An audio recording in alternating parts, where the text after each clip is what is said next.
Voltron Network. So, shall we begin?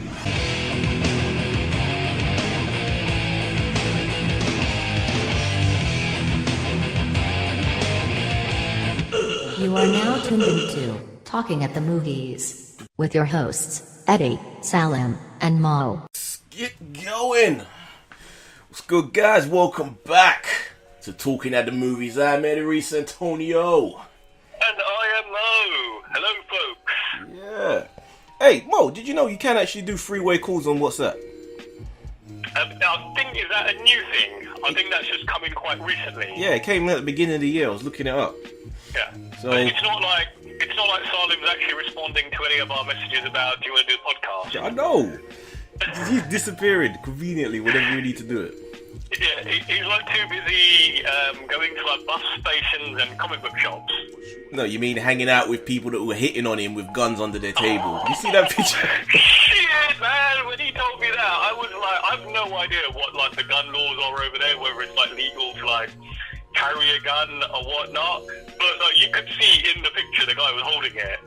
I don't even know. It didn't even look like a gun. This looked like a tablet or something. But guys, just for you wondering what the hell we're talking about. So I've sent us some photo from Pakistan in a restaurant where he's kind of smiling, looking a little uncomfortable with two miserable looking motherfuckers. And apparently one of them asked him to spend the night with him. Okay. And then the other guy apparently has a gun hidden under the table. Well, when you say spend the night with him, I think his exact phrase that Salim says, "Would you like me to sleep with you tonight?" Why would you ask something like that? He tries to justify it to say, no, it's just a cultural thing, you know, he just needs to hang out. I don't think in any culture asking someone to come over and sleep with you is You know, we laugh and we joke about that, but actually, I think like in those two, like in India, Pakistan, I think even like in the Middle East, actually like two men holding hands walking down the street. Yeah, that's one actually thing. isn't considered like a gay thing. It's just like a dumb thing. Yeah, I see that, but it's a big difference from walking, holding hands to sleeping over with someone. Maybe he wants to sleep with him because it makes Salim feel safe because he's got a gun. It's what is he hanging out with these people for, man? I don't. What the fuck, man? Yeah. Anyway, yeah. So, do you stick any of that stuff up on Insta, on Twitter? So I put up the bus terminal in the comic book shop. Mm-hmm. And I don't know if you just saw it. I just sent you something that one of our listeners from South Africa just sent us. Yes, I saw obviously that. Last week we were talking about Blockbuster. Yeah, the video show. And he's just sent us a little video of like a local video rental shop. And I was actually looking at that. And I was thinking that instantly just brought back memories of like independent video stores that we used to have. Yeah, some of the little local ones. I love Yeah. that feeling, man. Going there, going to the Kung Fu section, checking out the latest John Woo movies before he went to Hollywood and got shit. It was always amazing, like what you would find in like tucked away from like the mainstream sections. Yes, and then you got like the sort of sexploitation action movies, that kind of like Beastmaster or whatever. You know, the ones where they were like ridiculous, shitty movies, but you just wanted to see the hot chick who was on the cover and all that. Yeah, and you were like, because a lot of this obviously was pre-internet as well, it was really a gamble if you were going to go get one movie. So many. Like, you had no idea. That's mad, you know, the amount of films we would watch with no idea what the fuck this film's about, just purely based on the cover of the On the cover, VHS. yeah, or reading what it says on the back. And then I always used to remember our local Ritz video. So Ritz, I think, got taken over by Blockbuster at some point. Like at Christmas, they would do this, like, because they would obviously shut down for a few days, so you could rent 5 movies for £5. Oh, cool. So that would be like a Christmas Eve thing. I'd literally go down there, get 5 films, and you'd keep them for a few days. So you've actually had internet this week, so I'm going to assume you've watched like the entire Netflix library on your new bad boy 200 meg connection. Well, no, the problem was that once I got the internet, I was in one of my weird serial killer moods. So the first couple of days, I just spent watching documentaries about instead of watching the shit that I needed to watch, I was just watching documentaries about serial killers again and watching Hannibal on Netflix. Because I love that show so much. I just keep getting back to it. And when you watch these things, are you taking like notes as to where these people went wrong as to how they got caught? No, no, it's just professional curiosity. That's all. It's not like I fantasize. It's not like I fantasize being. Serial killer. It's not like I fantasize to be the ultimate serial killer or anything. No. I'm a lovely man. Well, hold on. If you're going to fantasize about anything, you should always fantasize about being the best at what it is that you're fantasizing about. Yeah. But yeah, so it wasn't until like the last couple of days of the week where I'm like, oh shit, yeah, I've got all this shit to watch. So I didn't start much on the Netflix stuff, but should we get into what we've been watching? What have you been watching? Okay, so I checked out Jack Ryan, first 2 episodes. Right. I like it. Lot of that. Huh? I've done the whole lot of that. Oh, so you gotta let me know, warn me, so I know I have to really kind of push it to go through the whole lot. But yeah, I only watched a couple, and I really like it, man. It does look like they spend quite a lot of money on that. Oh yeah. It's one thing I will say. It's really enjoyable, but it is just dumb action. It's not a highbrow show. In fact, when you sit back and think about some of the plot points, some of them are actually got like glaring holes in them.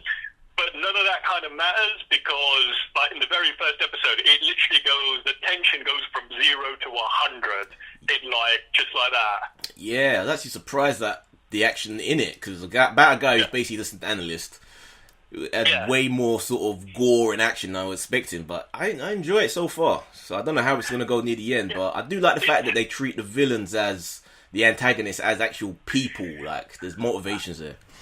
Yeah, that is. So I enjoyed that aspect of it to begin with, and then halfway through that bit did start to grate a little bit because they start to kind of paint a picture about how this guy was unfair. Well, I obviously don't want to spoil it for you, so we can talk about it more next week. But I think they did start laying it on quite thick. Now, obviously, I appreciate they're trying to show it from a point of view as to why somebody would do something like this, and I just thought they could have probably come up with a better angle rather than I'm just angry at the world, so you know what, I'm just going to fucking fuck it up. Okay. Yeah, that's fun. And John Krasinski, I was going to say, he was superb. I was really surprised. It's always difficult for me to think of him as anything other than Jim from The Office. Oh yeah, you still haven't seen Quiet Place, have you? No, I haven't. I have actually got that all queued up, so I should probably watch that at some point very, very soon. Yeah. But he, I can see him as an action star after this. He's likable. He's got a good stage presence. He can mix that sort of comedy and seriousness together. Yeah, I do like him. I think he can do more action stuff. I do get a bit put off by his head though. He's got a weird face. He's like a Mr. Potato Head. You know what I mean though? It's pudgy, like weird. His nose looks like it's made out of Play-Doh. He's got a weird face. I can't say I noticed that. Oh, come on, of course you do.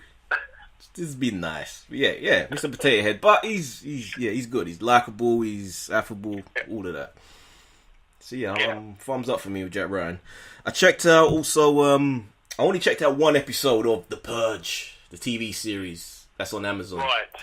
Not too keen on it yet. I know what was saying he liked it. So I've heard it's cheap. I've heard it's not particularly great. Yes, it feels like they took a bunch of ideas that they had for other spin-off Purge movies, just various plot ideas, and they've kind of mashed them together into like different story threads into one show, and it just doesn't.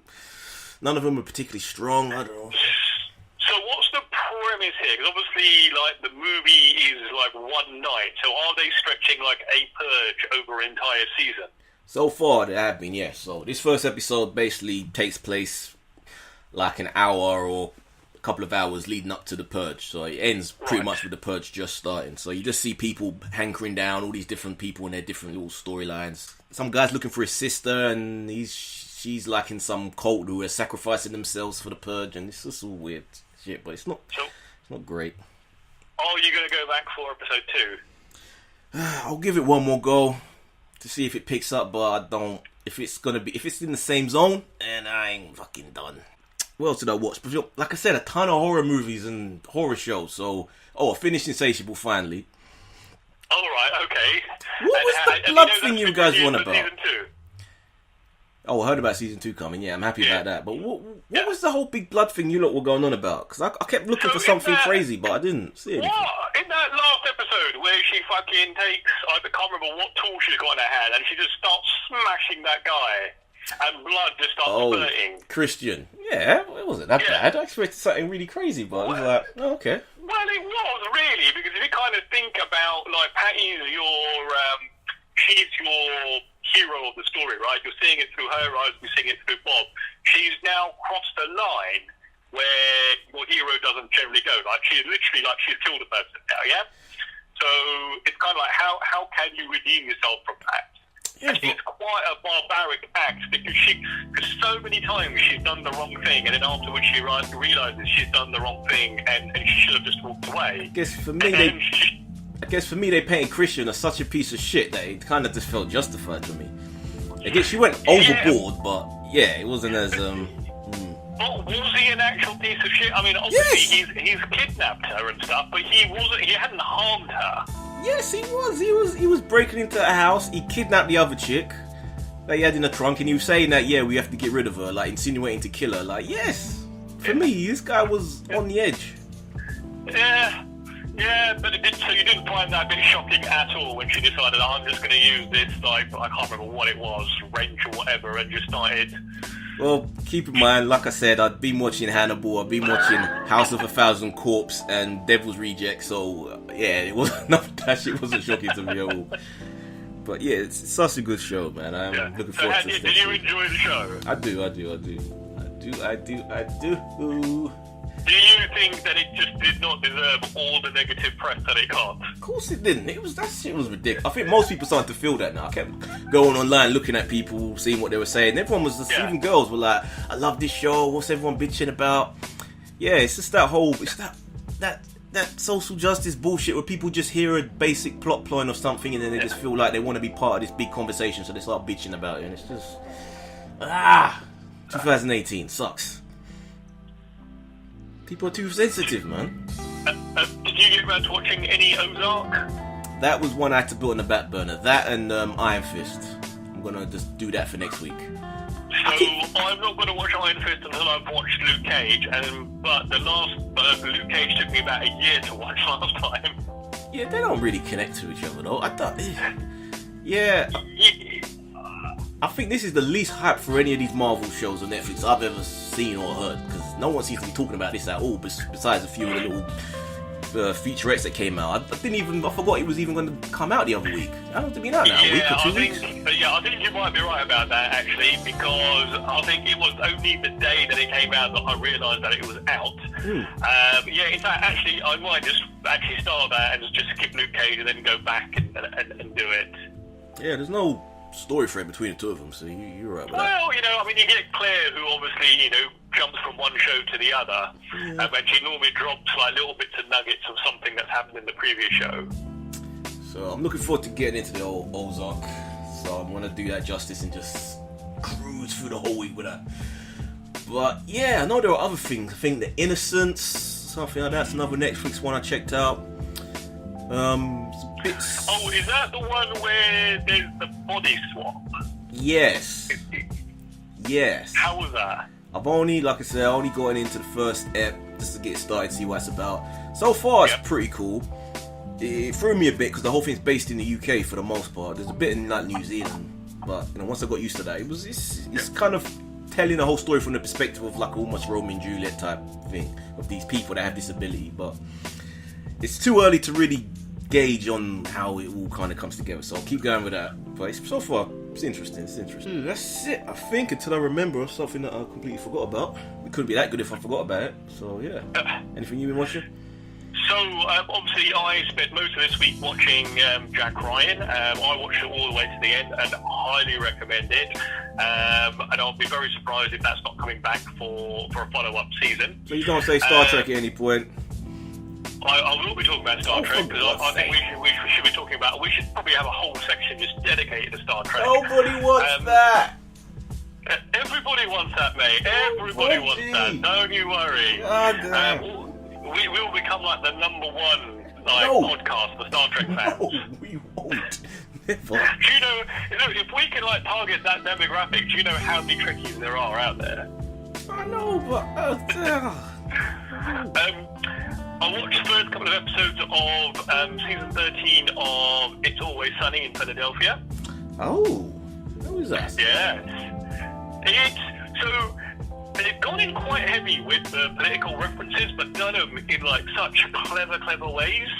So like in the first episode, they were kind of like trying to pit liberals against conservatives to make money out of them for the bar. Yeah, just like typical kind of things that they would do. And then in the second episode, they have like a whole discussion about how women can't be leaders because America literally voted that they'd rather have a man than a woman kind of thing. So, you know, like, so they really like play on that, but in their own crazy way. And the first episode is quite funny because they talk constantly about Dennis, but he's not in the episode. Yeah, I saw like a clip online that was leading up to this, and I noticed that he wasn't there, and they had that Indian chick from someone else. Yeah, I can't remember what her name is, but yeah, she's from The Office. I mean, she's become a big star, and she's been in loads of things. Yeah, she was there. Kelly something. Yeah. And they showed Mac. Like, Mac got jacked. Mac got jacked. His body transformation, man, from that in that show being skinny to being literally fat to being skinny again and now jacked. It's not healthy. He's got good control because obviously he put on a lot of weight for one of the seasons where they had the storyline of him being fat. Legit. And now the dude is just like proper jacked. Yeah. Crazy. I also checked out the first episode of another animated show that's popped up on Netflix called Paradise PD. My dad was my hero, and I was his little rookie. But everything changed that fateful day. Wait, where's Kevin? He's taking a nap. Let you and me get weird. Dad, look! I'm a real cop, just like you! Bang, bang! Ow! My nut! You shot me in my nut! Oh! Oh! Ah! Dad, are you okay? No, Kevin! No, I'm not okay! Sorry, Dad. I'll put the safety on. Ah! My other nut! That's not the safety, that's the trigger, you little asshole! Over Officer down? Yes, I did check that out as well. Yes, that was one of the ones I saw. I forgot about that. Yeah, I was mixed on that. Did you check out the first episode? Yeah, I did. Right, so I think I've got the same suspicious feeling as you. Like, I like the idea because it's got that lowbrow sort of adult humour. Yeah. But they did seem to try and pack too much into that first episode. I think my problem is sometimes with these animated shows is that it can take me a minute to kind of adjust to the art style. Sometimes it's distracting. I didn't think the art style itself was the problem, and I thought like the way the show starts off was quite funny, where like the little boy's retelling the story of like how he shot his dad in both his balls. That and ruined his did life. make me laugh. That made me crack up. I thought, okay, this is interesting. But I remember back when Family Guy first came on, Simpsons was still like this monster that everyone loved, with South Park there on the wings. So when Family Guy came, it was too much of a weird looking adjustment thing for me to get into, but eventually, quickly, I kind of just slipped right into it. So usually it takes a little minute for me to just warm up to Yeah, it. no, I'll give it a few episodes before I make up my mind. I think there is that whole, they do seem to be trying extremely hard, and I don't know which way it will fall as to whether they will succeed or they'll just fall flat on their face. Yeah. And obviously I've been watching Star Trek as well. Yeah, but we're not going to talk about that. Dude, I think I have fallen down a massive little rabbit hole here. In fact, even just today, I was looking to look at like what documentaries are out there. I just ordered a couple of discs from like I think Amazon Germany because they're the only place that had like Blu-ray versions of them. Holy fuck! You should do your own little spin-off. That should be your one, man. Your Star Trek. You know what? So I actually think I've come to a little realization, right? You know, like if you had asked me a few months ago, like, what's your favourite franchise, Star Wars or Star Trek? I think I would have probably just said to you Star Wars, absolutely, like, without any hesitation. I actually think I much prefer Star Trek. Star Wars has been damaged, man. It's an abused child at this point. It has, and I think it probably helps with Star Trek that there is so much of it that even if there are bits that you don't like, there are series that you will really enjoy. Yeah, so I am like, literally, like I've gone around and buying like all the Blu-rays of all the different seasons of the shows, and I think I'll be watching this like non-stop think for like the next year or something. Yeah, you really need your own spin-off show, man. Even if it's like little mini things, you got to do something with all this stuff, man. It's just you're doing too much not to. Well, there's a very interesting story we've got later in the Perv report that actually does tie into Star Trek a little bit. Okay. We'll get to that in a bit. Okay. Anything else to be checking? I think that is the majority of the stuff that I have been watching. Okay, so let's get into the news then. Digital versus physical. So this is something that came from a story that Ud was chatting about to us on So Uz did mention this. I think this is something that's been around for quite a while, but this week has actually blown up due to a chap in Canada, I believe. So the original story that appeared was the fact that he's a digital movie buyer. And within his iTunes library, he noticed that there were a number of films missing. I think 2 films missing from his collection. When he contacted Apple, Apple informed him that the distributor of those movies no longer was licensing sales of that film, and they then had to delete those from his library. So it's not even a case of like, well, you bought it, and because you bought it, you get to keep it. It's ridiculous. They actually yanked like the license, so they even took that out. And the only way around it would be for you to actually keep local copies of all of these films at home, which I'd imagine for the average user is probably quite difficult. Because, if you've got like a 500 movie collection, that's probably going to be quite difficult for most people to store. Dude, it's amazing that he fucking noticed that he'd lost 2. I'm presuming if he loves digital things from iTunes, he has a good, few hundred, so... Yeah, because a lot of them are actually really reasonably priced. So as I started looking more and more into this, I was seeing people saying, well, I'm buying like 4K movies for like $4.50. And there were a few people who also came forward and said, yeah, we've noticed movies missing. There's one guy who even came forward and said that he bought a copy of We're in the Shadows, the vampire documentary. Oh, What We Do in the Shadows, yeah. So he said he went through his library, noticed it was missing, went on iTunes, found that it was still available for sale, but he couldn't see it in his library, so he contacted Apple, and Apple said to him, what's happened is that the distributor has stopped distributing the version that you have bought and are now putting out a new version. How do they justify that when you've already paid for it? That's the fucking thing. Exactly. Now, the one thing I have to stress here, we'll probably have a little debate in a minute about like digital versus physical. Apple aren't the bad guy here, right? Because they basically sign a contract with these distributors. So it doesn't matter whether it's like Apple, Microsoft, whoever. There's obviously some distributors are making the contract basically saying once we lose the license for this, you have to yank that. Now, some people do, I think some guy made the analogy, and that's like saying, well, if Viacom distributes Star Trek and you go and buy the Blu-ray of Star Trek, and once they lose the license, it's like somebody coming into your home, taking that off your shelf, and saying you can't watch this anymore. Yeah, but at least Apple could, refund the people when those films go away. Yeah, but then it's kind of like, if Apple have to keep refunding people for that, it's literally like every time a license changes hands, Apple's got to give money back. But, it's a lot better than, this PR that they've got right now. Like, I remember people talking about this possibility when it came to music with, everyone having these iTunes libraries of all their music and replacing vinyl and CDs and all that shit. But music's a lot easier to store, and especially we're now in an age where the music industry is so mature. But a lot of people don't know. No, absolutely, but I think we're also in an age where there's no DRM in music anymore. Like originally when they started selling you digital music, it would only work in certain software, it only worked in certain players. All those restrictions are gone now. They sell you that. And it's yours, right? You can store it, you can keep it, you can play back in any piece of software that supports playback of that type. And the files themselves are a lot smaller.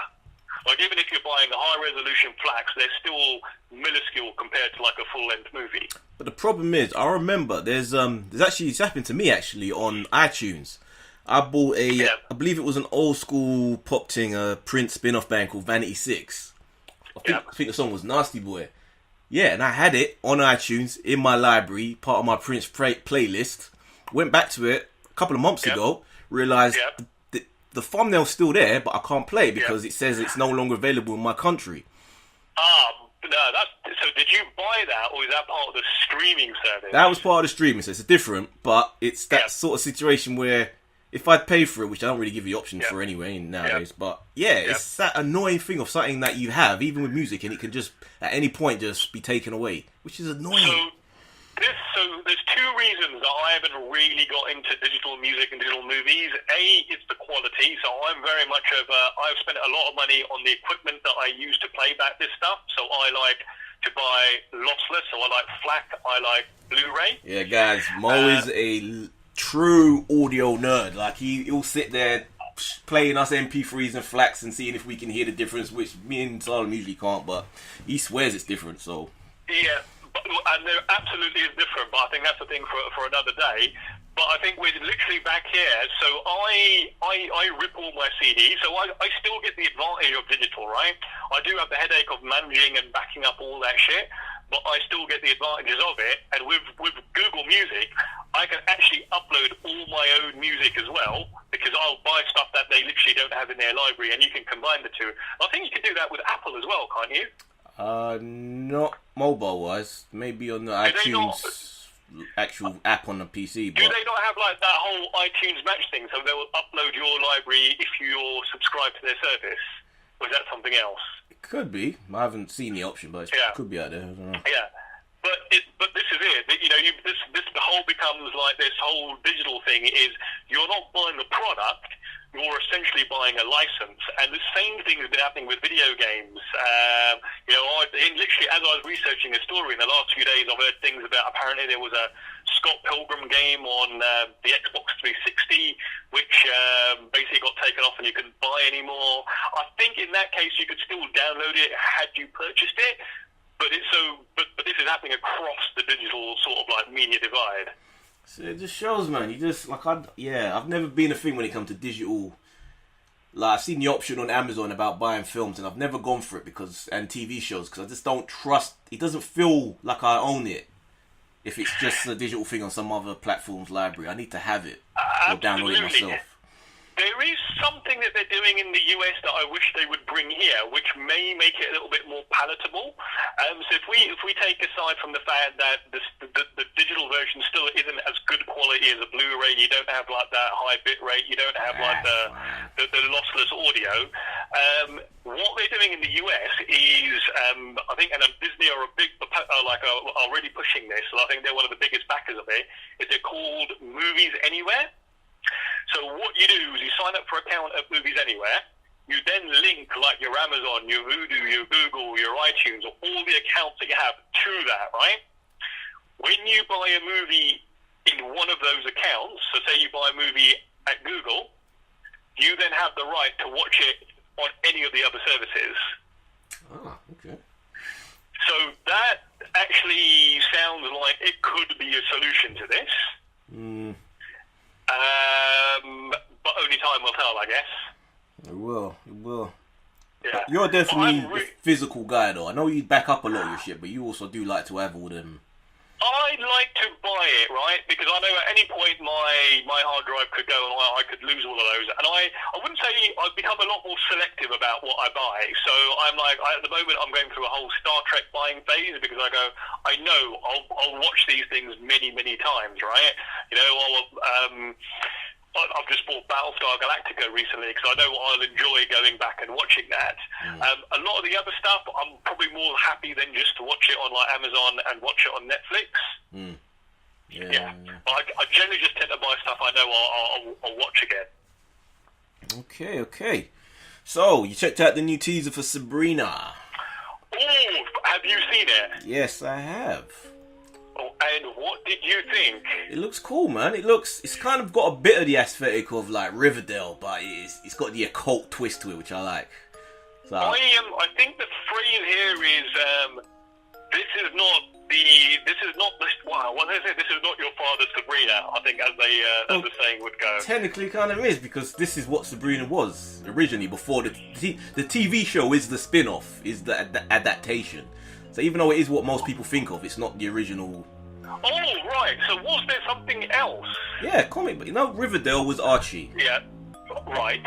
Sabrina is part of that. Archie Comics is a universe of comic characters from like the 40s or 50s, and Sabrina's one of them. I did not know that. Yes, you did, because we spoke about it on his podcast. Did we it was talk this about year. that? Well, no, I knew that they were doing, like, as in Riverdale was supposed to be set in the same kind of universe, but I had no idea that the character of Sabrina was actually based off a comic book. I thought it was just Melissa Hart-Jones and her two aunts from that TV show from the 90s. Archie Comics is Archie, you've got Sabrina, you've got, I think, Josie and the Pussycats, you've got a bunch of other little ones that they wanted to do. So, yeah, Sabrina's one of them. So have you continued watching Riverdale? No. The people love it, though. But it started out really good, but I just kind of just drifted off from it. Right, but the fact that this is a Netflix-made show, I'm hoping it's not going to fall to that same CW trap. Yeah, because Riverdale was coming out like as a weekly thing when that was on. It wasn't like a done the whole series thing, so I think that's why I kind of just drifted off of it. But yeah, it could be cool. Still by the same people, so it won't be that different in its direction. It's the same producer and everything. But I guess they're not bound to the same restrictions that they'll probably have on the CW. You know, like on the CW, there's probably lots of, oh no, you can't do this, or oh, that's too dark, or no, this, advertisers won't like this. Possibly. You can tell from but then remember, CW does have like friggin' Supernatural, and that kind of didn't really get hold back on too much stuff. Yeah, but Supernatural hasn't been good for like almost 10 years now. Yeah, but that's just the right. 13 episodes. It's on season 13 now. Fuck. Yeah, season 13. Okay, so it hasn't been good for like 8 seasons, and I think I have stopped watching in season 10. Those 5 seasons, the first 5 seasons were magnificent, but that was a different era of TV. Are you gonna download those? Because I want them. I've got the Blu-rays. I think that'll probably be the next set that I rip. Ah, that's good. Let me know. There you go again. I know I'll watch them again, so I have bought them. Yeah, let me know when you rip those, because I want to grab those. Yeah. But the tone that this trailer actually set, really, in my mind, makes it look like it's going to be a much, much darker show. Yeah, I'm actually surprised at how much of the occult stuff it's got in there, man. Like with the ghost head shit. I was actually like, okay, they're really leaning into this. So, yeah, I'm into it. I like it. Like, it's got the girl from Mad Men. He played the daughter. Which is... okay, I think I only ever watched, 4 or 5 episodes of Mad Men. That's something that's on my to-watch list. Yeah, so it's good to see her working, so... Yeah, I'm into it, man. And I think that's coming soon as well. I think it's October or early November. I think they're obviously going to try and coincide with Halloween. Yeah, that's got to be, isn't it? Because whenever Netflix drop a trailer for something, it's never really far from when it comes out. Exactly, yeah. So up next, casting rumours surrounding Ciri, the Witcher series, sparks Polish fans to fight for proper representation. Yes, we've seen this has been like its ongoing thing with people saying, whitewashing of certain characters or changing the ethnicity of certain people and people bitching. And I guess the Polish, they've got their own issues with this because the books, The Witcher, is written by a Polish author. What was his name? Oh, yes, that's right. Yes. Yeah, so this character is like a part of, I guess people really feel like it was a character which Polish people don't really get to see represented that often. So they want it to be true, but there are casting rumours because there was a casting call that went out that they were looking for someone, in the actual text it says BAM, that's how they do it in casting, which represents Black, Asian and minority ethnic. Right. That's the description for who they're looking for this character. So they're obviously not going with the traditional white-haired Polish, but Polish community ain't happy. So much so that the showrunners jumped off of Twitter, deleted their account and everything for all the abuse that they were getting. Well, hold on, wouldn't BAM include Polish? Because they're not exactly really representative in Hollywood. No, because it still counts as European, doesn't it? Whereas BAM is Black, Asian, and mixed heritage. That's the initials there. Oh, right. I see. Right. Yeah. So they're trying to diversify the character, but the Polish ain't happy. Well, I was going to say, Ciri is very much like, obviously I don't know the character much, but you hear the name and you very much do think sort of like that Nordic or that kind of region part of the world. I know Poland really isn't part of the Nordic, but it is literally there on the border. Yeah, it counts. Yeah. It's true, cause especially with the world that they're painting with this, it would be weird for them to. It does change the character quite a bit. I mean, it really wouldn't be hard for them to find like a decent Polish actress to play this part. Well, I guess they just want to. It's the whole thing of appealing to different audiences, isn't it? Try to bring people in. So, does it matter? Like you said, though, you don't really care about. To be honest, I don't, unless there's like a specific real requirement for it. I've never read the book, so to me, it doesn't really make a difference. I think the producers should do what they think is best. But I guess I hope we're over the age of where they think we can't actually cast foreigners because American audiences won't like it. Netflix is a worldwide business, and now they want to put actors and actresses in from all walks of life to try and appeal to like a much, much broader audience. It's not really about casting foreigners, though. They just want to cast someone of a colour to get in the colour audience, isn't it? Well, I do wonder, because if you think about it, if it's probably written by a Polish guy, there probably is no colour or no minority characters in the show or in the book at all. Playing devil's advocate, as a black guy myself, people don't really realise that I only know me from this podcast. What about Vikings, though? Would that have made sense if they suddenly started casting, like, Jamaicans and Indians, and they had a Chinese girl in there, but they kind of made it make sense as to why she was there? I guess, like, Vikings is more, like, situated in reality. True, whereas but The Witcher really is like a fantasy show. It is. You can't argue that, but again, even with Game of Thrones, I guess what makes it work is the fact that they do root it. The roots are in a reality of an age of time when people would, this sort of world was happening, minus the magical shit, and all the ethnic stuff happens in the faraway lands where there is, the sun. I couldn't comment because I have no idea what the makeup of like The Witcher is like. But Maybe, Game of Thrones, though, just isn't. But like I say, Game of Thrones is an example. They make it the ethnic people are appropriately in the lands which it makes sense. You aren't seeing like Indian guys running around Westeros because you'd be like, I'm trying to think. Are there actually any ethnic people in? I think you obviously have. What's her name? Sandy, who's like the almost like the personal assistant of Khaleesi. Yeah, all of the Westeros. I mean, not Westeros. All of the Dothraki, and you've got that temple place where the Temple of the Sun, whatever the fuck it was called, with the black guy. Yeah, it was all on Daenerys' little journeys. That's where all the black people live. Yeah. Well, unless this show literally doesn't explore any of that. I don't think it does. No, it's all Nordic shit.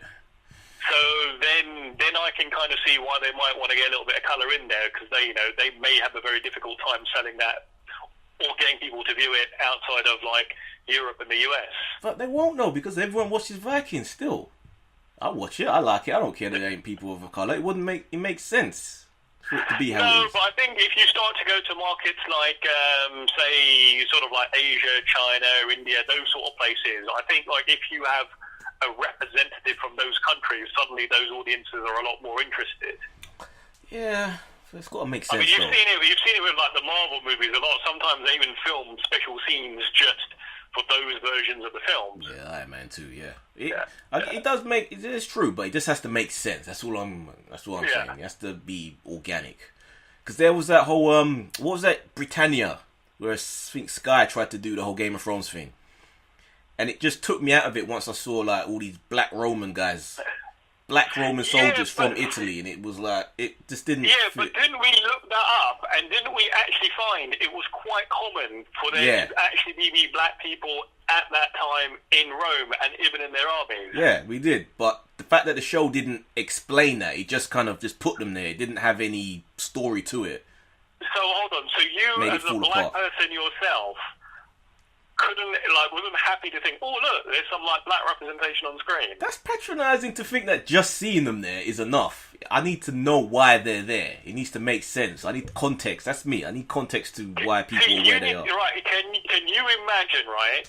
Like when Nichelle Nichols was like cast as Uhura in Star Trek. Can you imagine like all the people in America that suddenly said, "There's like one of us, like on a mainstream TV show." Yeah, but that was different though, because that's a future-based show, so you don't really know what the future ethnicity makeup is. So there wasn't like, why is she there? It was it was in sci-fi. Yeah. It was a different so, world. So this show actually made you go and look it up. So it actually gave you some educational stuff to go and do afterwards. Yeah, but I wish they put that in the show, which they didn't. It was just they're there. But how would you put that in the show? Just not a little conversation. Doesn't have to be the whole backstory, but just explain or people that don't like them for being there. But they were just there with Cockney accents, like, "Yes, Caesar, we're here to." Like, yeah, but it's like would you explain something that's like already quite common at that time? I think for the audience that are watching the show, I think I would. Yeah. Just to make it. I think the audience would have probably gone to Twitter afterwards and started raging about it. I think they did. I think they really did. But yeah. Well. So let's get into this mini news. Bond 25 moves forward without Danny Boyle's script. A new script has been approved, but no director. Right. But do you know who that script's by? The name is Neil Purvis and Robbie Wade. Neil Purvis and Robert Wade, right. So they've been involved in every Bond film since, I think, Skyfall? Since the first Pierce Brosnan one. Pierce Brosnan. So GoldenEye. GoldenEye then, whatever. Yeah, since, I think they've been involved since, I think, basically the last 20 years worth of Bond. So that doesn't make me, Exactly. It's kind of like you decided to go in a different direction, and all of a sudden now you're going right back to the well. I mean, obviously the guys have had some hits in that time. You know, people really like Casino Royale. I don't know why. I've never really enjoyed that movie. But yeah, this just really smacks of you've literally got to get a movie out by a certain date, and you're just going back to a team that you're familiar working with. Yeah, this does not get me excited at all. I'm worried for this. Yeah, you say actually no. World Is Not Enough was the one that they Yes, The World Is Not Enough and everyone since then. Yeah, oh, jeez. But the directors, no director yet, but the shortlist includes Edgar Wright, which would be fascinating to see an Edgar Wright James Bond film. Yeah. A guy called Yann Demage did a film called 71. I haven't seen that. David Mackenzie, Hello High Water, which is pretty good. Yeah, just them three. But Edgar Wright, that would make it fun if he did. See, I think the problem with Edgar Wright is, I think he would do a fantastic film, right? Absolutely no doubt in my mind. I think what he will do will make, when he goes into pitch or talk or whatever, he will make executives very nervous. Yeah. Because he will stray from the formula. But I think, that if he was attached to that, I would be so excited about going to see the next Bond movie. Yeah. They got to start again, man. It's time. Craig's looking all rubbery, and they ain't got no idea of the story. They're just throwing this shit out there for the hell of it. Remember when they were talking about starting a universe of Bond with TV shows, spin-offs, and all that shit? I do remember that. That wasn't that long ago. No, so this ain't the way to start it. Just throwing around some old crap. Jeez. AMC are planning for at least another decade of Walking Dead. Does anyone actually care? I don't know a single person that's still watching The Walking Dead. I remember it was big at one point. It's still big. It's still one of the biggest shows. I think it's only second to Game of Thrones still. It cannot be that big because everybody I know stops watching it for the same reason, because it's just depressing and torture porn and they've got no end game. Yeah, it's just hopeless. It just feels hopeless. Yeah. It goes nowhere. But no, yeah, still massive. A decade. So I'm assuming they're planning more spin-offs. Probably. Does Fear of Walking Dead still going, isn't it? It's like season 3 or something? It is indeed. Yeah. So I wonder, are they planning to do a Star Trek where they have like a show all year round? Because I think they're quite short seasons, aren't they? They're like generally about 13 episodes. So you could actually have 4 shows, one after the other. It's basically what's keeping AMC going, really. It's their kind of cornerstone show. But another decade of that shit. Oh, dear God. And it's ruined by the fact that everyone knows that dude's leaving, the main guy, the British guy. So it's Rick Grimes. Yeah, Grimes. Yeah. So it's like, how do you? Where's the surprise then? Is it just whether he lives or dies or what? So I have no idea what happens in the comics. So I'm assuming this is going to deviate from the comic book now. I think quite a bit. They've already Yeah, so it's kind of like, and I think the comic's still going, so I guess there's actually no end game, there's no end plan, it's just a story that just keeps on going and going and going. What's the end for this? Let me see the creative side of Money Mo. So the end to it, so with this thing, it's like the zombies aren't actually your enemies, it's like the other survivors, right? Because by the time I stopped watching it, people were breaking off into groups and trying to rebuild like societies and stuff, and some were trying to do it, to be open and free and fair, and others were doing it through fear and intimidation. Obviously, your end game is how do we set up society again? So what do you want? I want to see your creative side. How would you come up with an end to this? You're pitching it. How would I come up to an end to this? Fucking everyone would just die by zombies. Like literally, like there'd be no humans left. Just everyone just eats themselves to death. Yeah, it's like literally, you have like one or two people left, and they literally are the last people on Earth. And there's no, and they come to the sudden realization that there is absolutely nothing that they can do, and they decide instead of just running and running and running, they just decide to either kill themselves or let them be eaten. Just mass suicide.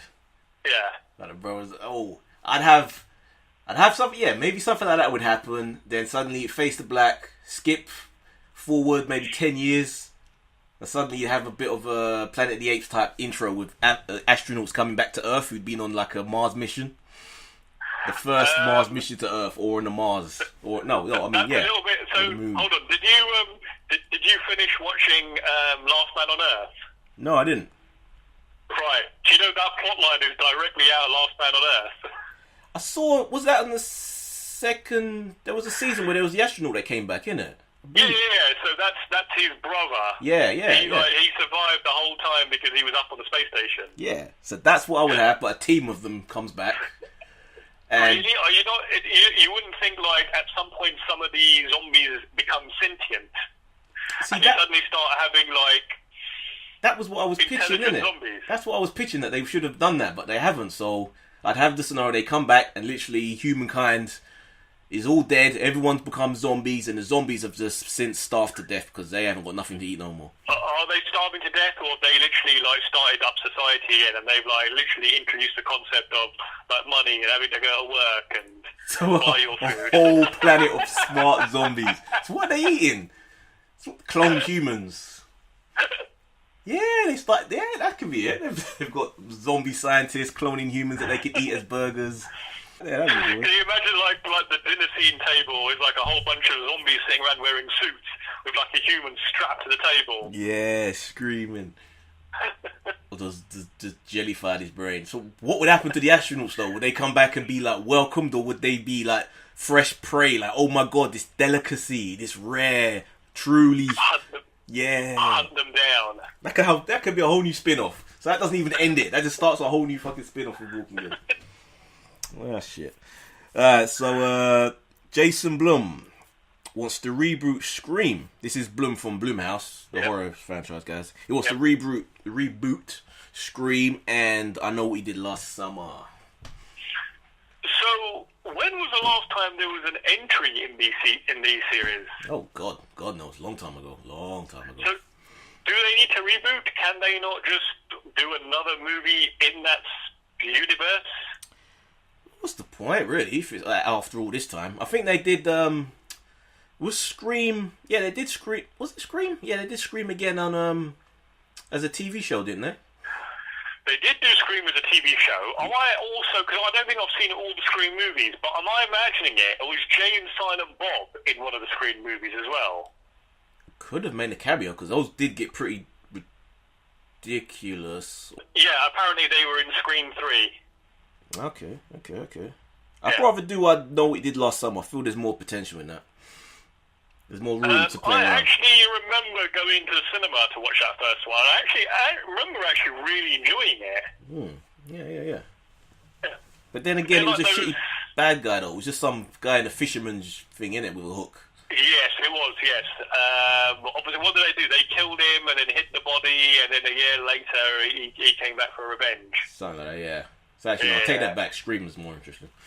Yeah, I mean, they were like they were that same level as like Final Destination type films. Yes, indeed. Yeah. A new law will ensure Netflix and Amazon have to feature more European content. So I believe they have to feature 30% of local content. Yes. But I don't know whether that means 30% European content made up of like all European content, or it's 30% in every country. So like in France, you're going to have 30% French. In the UK, you're going to have 30% of local made productions, etc. As far as what I could tell from what I read, it was mainly just in European territory as a whole, so... Right. I mean, I don't know what the percentages are, but I don't know for Amazon, but you can see that Netflix actually work with a lot of like European productions. They're close. They do, yeah. Yeah, they're close. They're not quite 30%, but they're already pretty close to hitting that, so it's not that much of a stretch for them. Yeah. Does this smell of a little bit of protectionism to you? It does, but it makes sense because that money goes into... Because if they don't do that, they have to pay a certain extra amount to the license, that which then goes into funding like the film industries in European countries. So it's that's not a bad thing. And it means we could sell our stories, right? Mo. Your book could get made and turned into a Netflix show. That's a good thing. Okay, so here's the thing, right? So I know more about the UK market, right? So Netflix have worked with Channel 4, they work with the BBC, they work with the ITV, they do a lot of co-productions, right? So last week, I think someone really senior in the BBC was saying something about how Netflix and Amazon are now walking away from doing co-productions, and they have to now go and find other partners. Obviously, those companies are probably finding it's easier to do their own UK versions of shows. But you've also then got the BBC, ITV, and I think even Channel 4, who actually are coming together to do their own Netflix-type service. Instead of licensing their shows to Netflix, they think, well, hold on a minute, if people are paying Netflix to watch our shows, why can't we have our own streaming service to do that? Oh, God, not another one. So, Perv Report. Mo, you want to get into this one? So, this is a very interesting one. So the head of CBS Digital, Les Moonves, who's actually been at at CBS since like the mid-90s, has recently resigned, and I think was given a $100 million golden handshake to leave amidst a whole bunch of sexual misconduct allegations have suddenly appeared. And I believe there is some small print in the resignation that says that if these allegations are found to be true, then they can claw back some of that money. I don't know what the percentage is. And I was just reading prior to us starting to record. What did you do, Mo? Sorry? Tell me, give me the details. Basically forcing women to perform oral sex, basically sexual harassment, power plays, harassing women in the workplace, basically another Weinstein, just on a smaller scale. Typical Hollywood shit, basically. Yeah, so this guy apparently was responsible for the cancellation of Star Trek Enterprise. I think he was also the guy behind setting up CBS All Access, and obviously, again, reviving the Star Trek franchise. But all of this also came about at a time where there is a lady, I've got her name here somewhere, who basically holds, what's her name, Sharon Redstone or something, basically has a controlling stake of CBS. Oh. And she has been trying for a number of years now to basically merge CBS with Viacom who own Paramount. Yeah. So if you think this is quite laughable, because all of these were all one company before, what she wants to do is basically merge into CBS into Viacom, and basically then sell the whole company off to the highest bidder. Oh, shit. So this Moonves guy, he was completely opposed to this. He was like, nope, I want to keep CBS independent. I don't want it to be sold off. We can make ourselves a big success. Hence why they launched CBS All Access. Okay. So there's big power play going on here as well. And while I don't doubt all these sexual allegations aren't genuine, I do believe it does look quite suspicious that all of a sudden, while they're trying to get him off the board, suddenly all of these just suddenly start coming out. So you want to protect him, or you want to ignore all these sexual allegations just to guarantee that you get your Star Trek all year round? Not at all. I do. It's almost like someone's gone digging for these and persuaded these people suddenly to come out. Because what was stopping these women from speaking out before? So your love of Star Trek is more important than the justice of these women? Oh, no. I don't think this guy will have any impact on the continuation of Star Wars, of Star Trek. Star Trek has been successful. They realise it. It's their biggest IP. It's what will drive people to their service. But if this woman ain't interested in keep CBS All Access going, then that kind of puts a bit of a bullet hole in that, doesn't it? Well, no, because they will keep pushing CBS. Regardless of whether Star Trek's on CBS, All Access, on Netflix, on Amazon, on Hulu, it's something that they can still keep doing. Whoever is going to buy, if they merge all these companies together, whoever is going to buy that, that's going to be one of their biggest IPs. You're not going to buy it and put it out to pasture. That would be a big impact for the films, isn't it? So the film, basically all the rights then come back under one roof. Yeah. And it will make the company, I guess, a lot more attractive, because suddenly you've got a TV arm, you've got a movie arm, and whoever buys that basically gets a whole studio all in one go. So, the fact that you've got the likes of Netflix and Amazon basically buying up content left, right, and centre, this might be a good opportunity for them to be able to buy, a shitload of historical content and IPs to go with it. We got any specific charges? It just sounds like this dude's been a typical male chauvinistic pig, basically all powerful, forcing women to do what he wants. Yes, I was gonna try to play devil's advocate to that, to say that he was just giving some women the option if they were willing. Because then you can argue that, but I guess it depends on the charges, though. If he's that is an abuse of power, though, really, isn't it? Basically, if you a lot of companies have this whole thing is it where wrong to ask, if to put the question out there? I have a role. Are you willing to do something for that role? It's just a question. Is that wrong? Yeah, but it's not only just that. If somebody, that's an abuse of power, really, isn't it? It's like saying, if you don't do this, you could lose your job. That's a different question, though. That's not what I asked. I didn't say, if you don't do it, you're gone. This is just, are you willing to do this for this reward? And if you're not willing to do it? Then it will go to the person who is. That's not a real threat. I don't know. Yeah, it's terrible. That's terrible. What's that? It's horrible. It absolutely is. And if you can't understand that, Eddie, I will direct any of the hate mail that comes in directly to you. I do. I'm just, asking the question. Somebody has to ask these hard questions. That's what journalism. I mean, you can put what would you do if you went to if you had pursued acting, right, and you went to a casting couch thing, and the guy said, "Well, Eddie, I've got this role. I think you'd be amazing for it. You're a perfect fit. I just need you to get down on your hands and knees, sort me out, and we'll sign the deal." And that would be fair for them to ask that, and I would have to decline. But I wouldn't be mad because they asked, I was okay. You asked the question, I wasn't willing to do it. But isn't that unfair? So it's not because of your acting capabilities, it's what you're willing to lower yourself to. Low job capabilities. Well, maybe this is a question we can ask Arlen when he comes back, to see how much he was willing to do. Because I got a feeling he went home with that guy. Especially if he had a gun. Exactly. Superhero news. Fuck, DC is in the DCU, however you want to pronounce it. It's going to shit, man. We still don't know whether Henry Cavill truly has quit as Superman. They haven't confirmed or denied it either. And it was I was going to do an emergency podcast during the week, like a little mini one, to discuss this, but I wanted to wait just to find out what was going to happen. We still don't know.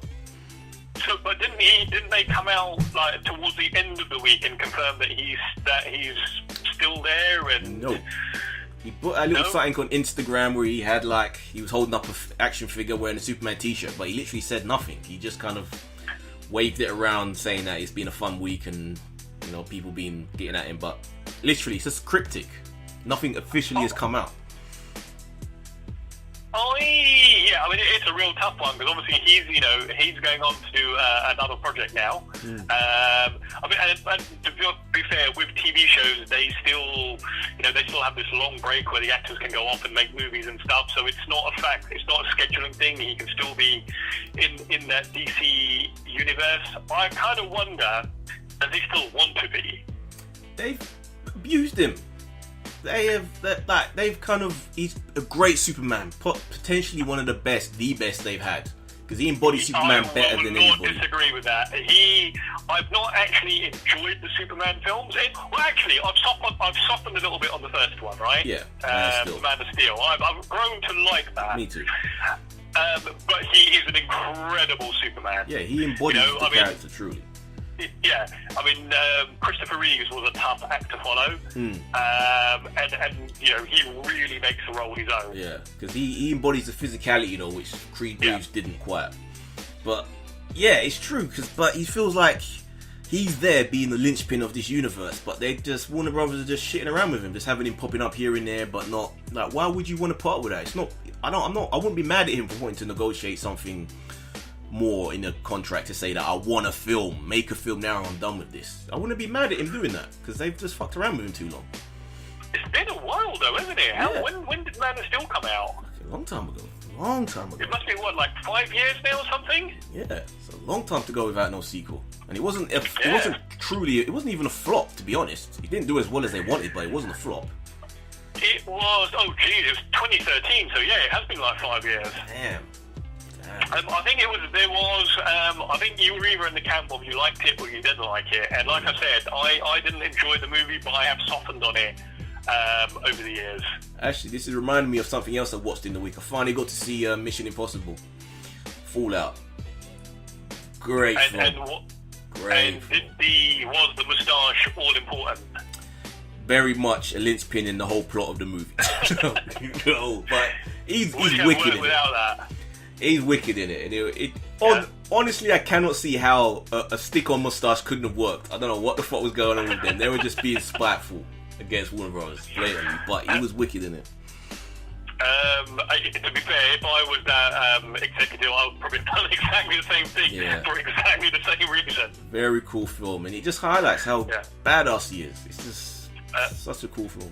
Love it. So, shit! I must make the effort to go and see that before it goes off to cinema. Yeah. But it's just a mess. Like, they want to keep Wonder Woman, Gal Gadot, and depending on how Aquaman does, they want to keep that. But we don't really know whether Batman's still Batman. It's probably not going to be Ben Affleck. It's not looking more like the Batman film's not going to be him. We've got 2 Jokers out there. We've got Superman who may not be Superman anymore. So like, what the fuck? That's the way that you phrased it. They've got 2 Jokers out there, but I think pretty much sums up the entire DCU. And there's betting odds now on Bet Online. They posted up a list of the odds of actors that are going to pick up the mantle as Superman. So I'm going to read some of those down. We've got Michael B. Jordan, which is a complete left field, which is one a lot of people have been talking about this week. Right. He was the bad guy in Black Panther, for those that don't remember. Which should be that will cause the world to implode if that ever went down. Superman. I think we're still 100 years away from that. That would cause a lot of discussions, but yeah, he seems to be the one that most people are talking about this week. We got Armie Hammer, which is the most obvious one that would work. That'd be the most smoothest transition, I reckon. I think it would be a shame if they didn't continue with Cavill. Oh no, but let's talk about these guys on their own though. Could you see them as a Superman? Armie Hammer. Man from Uncle, tall guy. Social Network, the twins. I think just the name alone, I don't see him as a Superman. Oh really? I could see him as a Batman more, but yeah. He looks more like a Bruce Wayne than a Clark Kent. I think he'd be a good. He got the physicality for it. Henry Golden, I can't remember who he is. Benjamin. Henry who? Henry Golden. Henry Golden. Is that the 50 Shades guy? I must be looking at the wrong guy because I've got Henry Golding. Is that what you said? That's what's written here. So, a Malaysian actor. So Okay, that can't be the guy unless they really want to go. He's from Crazy Rich Asians, which I really want to see. Yeah, I keep hearing about that shit. Yeah. So that would it's be. not coming out here till November, though, unfortunately. So that would be a complete left field, man. That would be an amazing one. Benjamin Walker. We got Dwayne The Rock Johnson. Fuck off. There you go. I think there you go, mate. If he goes to Warner's, and Warner's will be like, we could have The Rock as Superman. Fuck off. Will Smith. Fuck off. Surely Will Smith is discounted because he's already been in a DCU movie. And The Rock's about to be with Shazam, so Yeah. one of the spin-offs for Shazam, Yeah. Black Adam. We have Henry Huching, who's Superman on the WC Supergirl show, so that would be a clusterfuck to have him as. Oh, absolutely, no way. And then we've got Ryan Gosling. That won't work because you can't get these indie actors to be these characters because it's just headaches. Yeah. He's not going to be one who wants to stick around for like many movies. Plus, it'll just be a mumbling Superman. He'll just be miserable all the time. Yeah. Nicolas Cage. What the fuck? Come on, people. Still trying it. Hold on, how realistic is this list? You just reading out random I don't know, actors man. now. But it's on Bet Online to see what they think, and then they've got. It's like They 20 don't. years ago, I might have been excited for that. You know what's really ridiculous with the next name that's coming up? Ben Affleck. What? That's Superman. What sort of mirror universe are they trying to do, man? Where Batman suddenly becomes Superman? Can you imagine if they do like a crossover universe? Like in one universe he's Superman, in the other universe he's Batman. That would be so hilarious, man. Then you got these last names are all bullshit, man. But you got Mark Wahlberg, come on, and then Idris Elba. The guy can't even. I can see Idris Elba being like Superman's dad. He can't even be Bond, so how are they going to get him to be Superman, man? So, yeah. Safe to say, I don't think none of these guys, well, maybe Armie Hammer, in my opinion, the closest, but, yeah. So, bad. Warner Brothers, what the fuck? Yeah, considering that they're so large, money should be no issue. I guess they're just really nervous, right? They've done a whole string of movies, they haven't been really good, and they want to see how their next big movie is going to perform. Why is it so hard to make a good film? So has Wonder Woman 2 started filming? Yeah. Right, so they've got the one movie that has been successful, already got a sequel. Yeah. They've got obviously Aquaman that seems to have been in production for like I think like the last 5 years or something. Feels like it. Yeah, it does feel like it's been like years in the making. And you got Shazam as well coming. Oh yeah, I forgot about that. Yeah, it's got Chuck. Yeah. And I think, yeah, that's that. And then we got all the sirens, but none of that stuff's been shot yet, so fuck. I mean, if those movies aren't successful and they don't make money, what's the point of keeping the universe around? Man, how could they fuck this up? Seriously. 1 film, 2 films I give them, but the amount of films that they just keep fucking up, nah. Look. Okay, guys, we are quickly injecting this quick segment. Usually when we record our podcast, it's a couple of days before we upload, and a ton of shit happens that we end up missing out on, so we thought, fuck it, let's just quickly add this and stick it in. So, the Captain Marvel trailer dropped this week. Mo, first impressions, what did you think? Much anticipated. My very, very first impression when I watched this yesterday was like, I have no idea who Captain Marvel is, and after seeing the trailer, I want to see this movie. Interestingly, I was really underwhelmed the first time I saw it, and I think that was just because I was so excited and was anticipating it so much. But that lived up to like what I was expecting. Because obviously the next big spectacle for everyone is the next Avengers movie, right? So this is like something that they're sticking in between that they're going to shoehorn into that movie. And I thought, you know what? It's going to be like a dry movie. They're just doing something to fill up the schedule. But it looks like a really decent movie. And the fact you've got Sam Jackson, who who looks a little bit strange. De-aged. It's because he's a little chubby. He's still got the extra weight that he's packed on. I guess he couldn't lose the weight in time. Is that what it is? Because he does, like, yeah, you know what? I think you might be right, because his face was not as fat when he was younger. Nah, he was always lean. Yeah, and you've got Coulson, which really ties us back into the earlier movies and into the universe with a headpiece. Apparently he's an MC Hammer fan, I think I heard somewhere in this version. Coulson, apparently in this version. Coulson's an MC Hammer fan. Because remember, it's based in the 90s, so this Coulson's a Hammer fan. Wasn't MC Hammer just like a flash in the pan in the 90s? Well, yeah, it was pretty significant, though, in the 90s. There was a big 5-year period where he dropped quite a few songs, so it makes sense. Name more than 2 of his songs. Too Legit to Quit and Can't Touch This. Oh, okay, right. Gotcha. I could name one more. Pray. Yeah, that's the one, yeah. No, but it looks like a Marvel movie, and it makes you want to go and see a character that most people probably know absolutely nothing about. And it felt 90s, even from this short. I think perfectly opened it with the shot of her crashing into the Blockbuster store.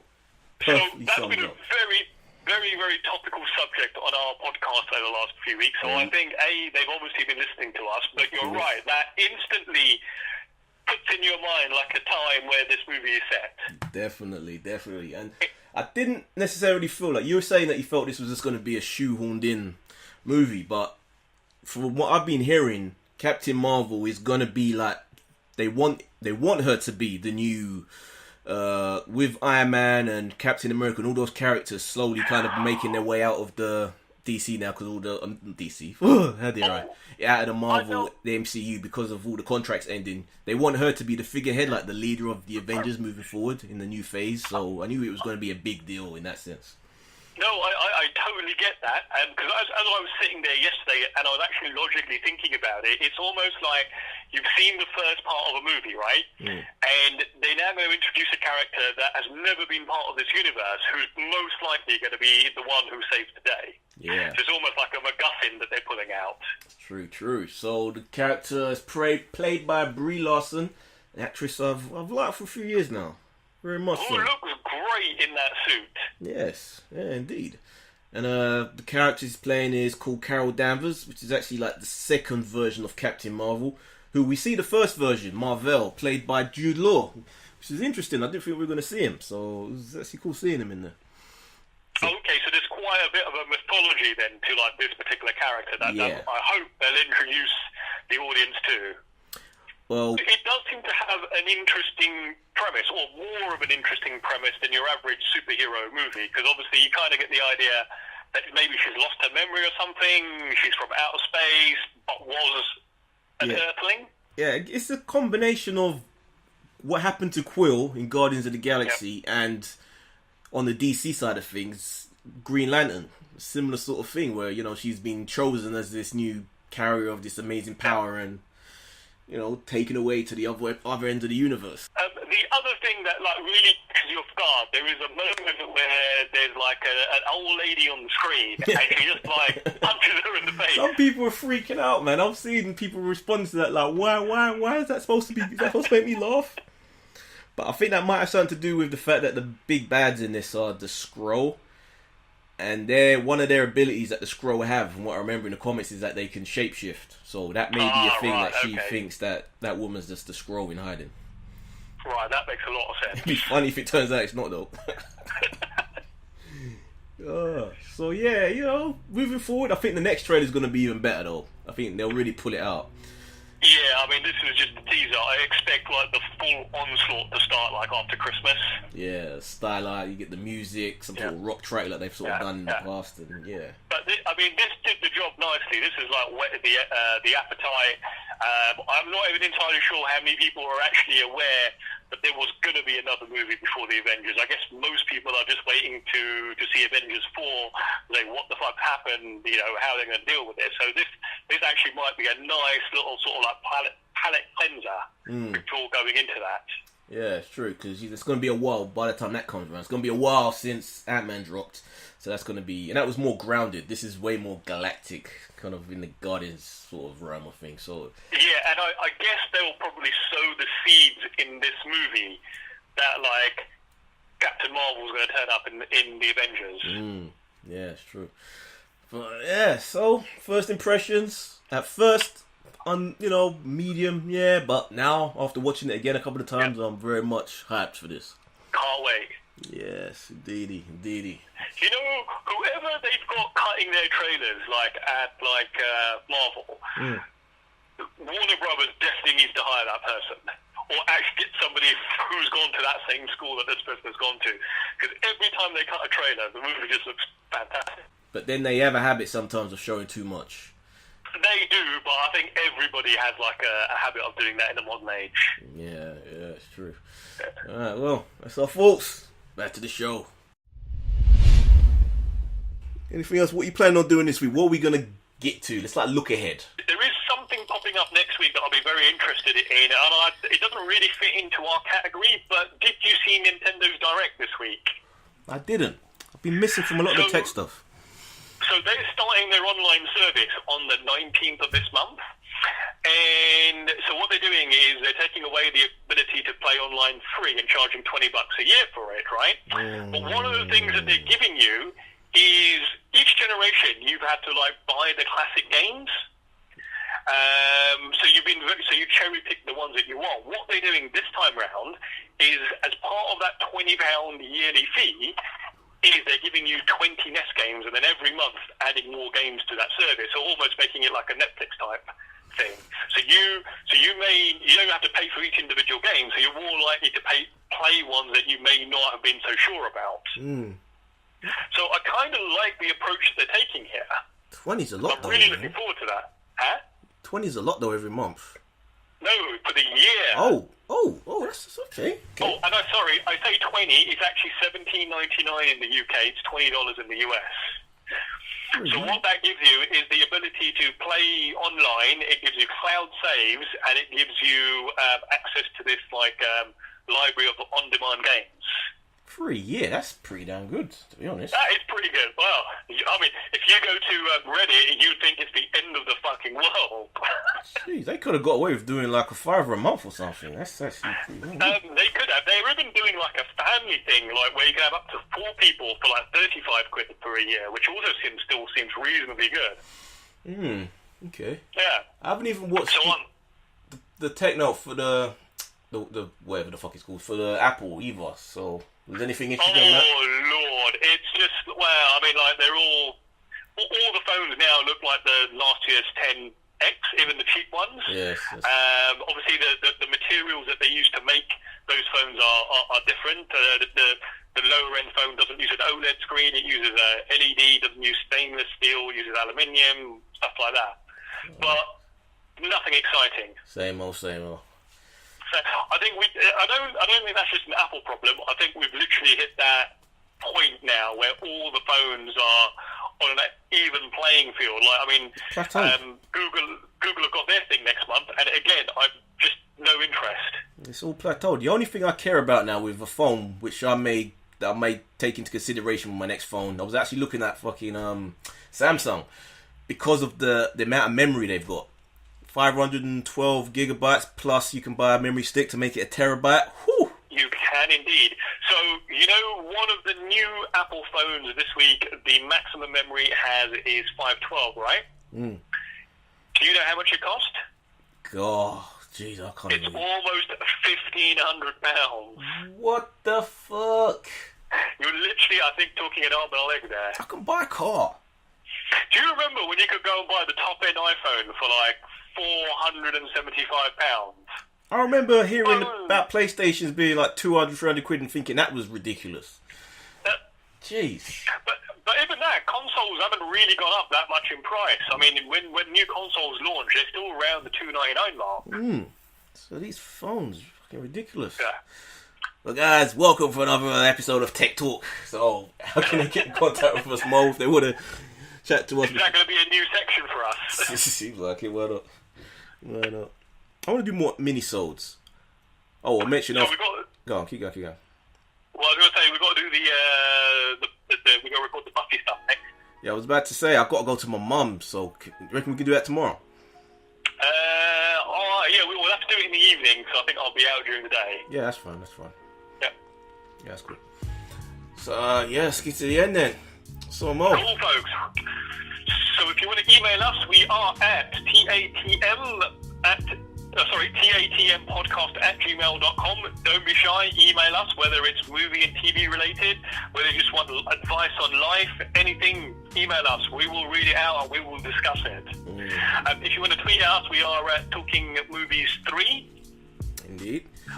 Are you still posting on the Instagram page? I haven't been. Actually, I haven't even checked in on that. So I'm focused on it, man. I guess we have to start doing that now. Shit, that's another thing for Buffy. Can't you do it, Mo?